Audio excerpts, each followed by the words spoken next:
ഈശോ മിശിഹായിക്കും സ്തുതിയായിരിക്കട്ടെ. പ്രിയമുള്ളവരെ, ജർമ്മനിയിലെ ലൂർദ് എന്നറിയപ്പെടുന്ന ഒരു ദേവാലയം, ജർമ്മനിയിലെ ആൽത്യോട്ടിംഗ് എന്ന് പറയുന്ന ഒരു സ്ഥലത്ത് നിലനിൽക്കുന്ന പരിശുദ്ധ അമ്മയുടെ ഒരു തീർത്ഥാടന കേന്ദ്രമാണ്. ഈ ആലയം നിർമ്മിക്കപ്പെടുന്നത് AD 700-ലാണെങ്കിലും അവിടേക്ക് പരിശുദ്ധ അമ്മയുടെ പ്രത്യേകമായിട്ടുള്ള കൃപ കടന്നു വരുന്നത് 1330-ൽ ഒരു നാരക മരത്തിൽ പരിശുദ്ധ അമ്മയുടെയും അമ്മ കരങ്ങളിൽ സംവഹിച്ചിരിക്കുന്ന ഉണ്ണിയുടെയും തിരുസ്വരൂപം കൊത്തിയുണ്ടാക്കി ആ ദൈവാലയത്തിൽ പ്രതിഷ്ഠിക്കുകയുണ്ടായി. 66 സെൻറ്റിമീറ്റർ മാത്രം ഉയരമുള്ള ആ സുന്ദരമായ ശില്പം അവിടെ സ്ഥാപിച്ചതിൽ പിന്നെ ഒരുപാട് ആളുകൾ അവിടേക്ക് തീർത്ഥാടകരായിട്ട് വരാൻ തുടങ്ങി. പക്ഷേ അത് ലോകപ്രസിദ്ധി ആർജിച്ച തീർത്ഥാടന കേന്ദ്രമായിട്ട് മാറിയതിൻ്റെ പിന്നിൽ വലിയൊരു സംഭവമുണ്ട്. 1489-ൽ ഈ പരിശുദ്ധ അമ്മയുടെ ആലയത്തിലേക്ക് 3 വയസ്സും മാത്രം പ്രായമുള്ള ഒരു കുഞ്ഞിനെയും കൈകളിലേന്തിക്കൊണ്ട് ഒരമ്മ കരഞ്ഞുകൊണ്ട് ഓടി വരുന്നുണ്ട്. ഈ അമ്മ ഈ കുഞ്ഞിനെ ഈ അമ്മയുടെ കാൽക്കലേക്ക് സമർപ്പിച്ചുകൊണ്ട് പ്രാർത്ഥിക്കുകയാണ്. കാരണം ആ കുഞ്ഞിന് പ്രാണനില്ലായിരുന്നു. തൊട്ടടുത്തുണ്ടായിരുന്ന ഒരരുവിയിലേക്ക് ഈ കുഞ്ഞ് വീഴുകയും ആ കുഞ്ഞിനെ അവിടെ നിന്ന് പൊക്കിയെടുക്കാൻ താമസം വരികയും അങ്ങനെ മരവിച്ച കുഞ്ഞിനെയാണ് പിന്നെ ഈ അമ്മയ്ക്ക് ആ വെള്ളത്തിൽ നിന്ന് കിട്ടുന്നത്. അമ്മയുടെ ഹൃദയം തകർന്നുപോയി. ആ തകർക്കപ്പെട്ട ഹൃദയവുമായിട്ട് അമ്മ ഓടി വരികയാണ്. എന്നിട്ട് പരിശുദ്ധ കന്യകാമറിയത്തോട് പ്രാർത്ഥിച്ചത് ഇത്രമാത്രം: എനിക്ക് ഈ കുഞ്ഞിനെ വേണം, പ്രാണനോടുകൂടെ എൻ്റെ പ്രാണനായി ഈ കുഞ്ഞിനെ എനിക്ക് തിരികെ വേണം. കൂടെയുള്ളവരും ബന്ധുക്കളും ഒക്കെ ആശ്വസിപ്പിക്കാനും ദൈവാലയത്തിൽ നിന്ന് വീട്ടിലേക്ക് പോകാനും ഒക്കെ അവളോട് പറയുന്നുണ്ടെങ്കിലും അതൊന്നും കേൾക്കാൻ അവൾക്ക് താല്പര്യമില്ല. കാരണം അവൾക്കൊറ്റ താല്പര്യം മാത്രമുള്ളൂ: എൻ്റെ മകനെ എനിക്ക് തിരിച്ചു വേണം. ശാഠ്യത്തോടുകൂടെ വിശ്വാസത്തോടുകൂടെ അമ്മയുടെ മുമ്പിൽ അവൾ അലമുറയിട്ട് പ്രാർത്ഥിക്കുക. അവസാനം പരിശുദ്ധ കന്യകാമറിയം ഈ അമ്മയുടെ വിശ്വാസത്തിൻ്റെ മുമ്പിൽ തോറ്റുകൊടുക്കുക. നഷ്ടപ്പെട്ടു പോയ പ്രാണൻ കയ്യിലുള്ള ഉണ്ണീശോയിലൂടെ ഈ നഷ്ടപ്പെട്ട പ്രാണൻ ഈ കൊച്ചിന്, ഈ 3 വയസ്സുള്ള കുഞ്ഞിലേക്ക് തിരികെ കൊടുക്കുക. പ്രിയമുള്ളവരെ, അമ്മയുടെ സന്തോഷം, അവിടെയുള്ളവരുടെ ആഹ്ലാദം, പിന്നീട് തീർത്ഥാടകരുടെ പ്രവാഹമായിരുന്നു ആ സ്ഥലത്തേക്ക്.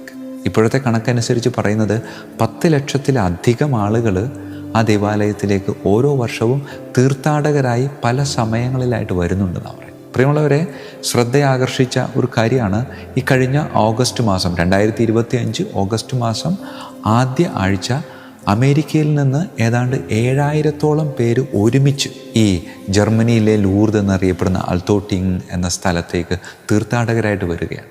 അവർ ഒരുമിച്ച് ആ ആലയത്തിൻ്റെ മുറ്റത്ത് ബലിപീഠമൊരുക്കി ബലി അർപ്പിച്ചത് നമുക്ക് ഫേസ്ബുക്കിലും ഇൻസ്റ്റഗ്രാമിലും ഒക്കെ നമുക്ക് കാണാനായിട്ട് സാധിക്കും. പ്രിയമുള്ളവരെ, പരിശുദ്ധ അമ്മ ശക്തമായ സാന്നിധ്യമായി എന്നും ഇന്നും എപ്പോഴും നമ്മുടെ കൂടെ ഉണ്ടായിരിക്കും എന്നൊരു ഉറപ്പാണ് ഈ ജർമ്മനിയിലെ ലൂർദ് എന്നറിയപ്പെടുന്ന ആൽത്യോട്ടിങ്ങിലെ അമ്മ നമ്മളോട് സംസാരിക്കുന്നത്. പ്രിയമുള്ളവരെ, ഈ ദൈവാലയം വളരെ ചെറുതാണ്. പക്ഷേ ഇപ്പോൾ അതിന് തൊട്ടടുത്ത് അന്നപുണ്യവതിയുടെ വലിയൊരു ബസലിക്ക സ്ഥാപിച്ചിട്ടുണ്ട്.